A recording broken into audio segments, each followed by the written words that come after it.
জানিস নাগরী রে আমার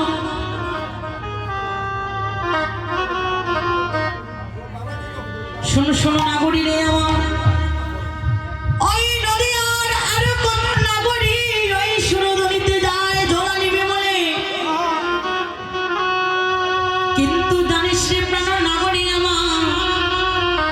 আজ পর্যন্ত কোন নাগরী বলল না ওই সুরধনিতে আরেকটা চাঁদ উদয় হয়।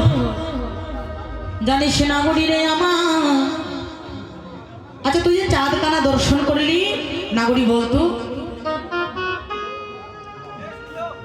তুই তো ওই সুরধনিতে একা যাসনি সঙ্গে তো তোর ননদিনী ছিল তুই চাঁদ কানা দর্শন করলি কেমন করে তুই কি একটু কৃপা করে বলবি যে তুই চাঁদ কানা কেমন করে দর্শন করলি।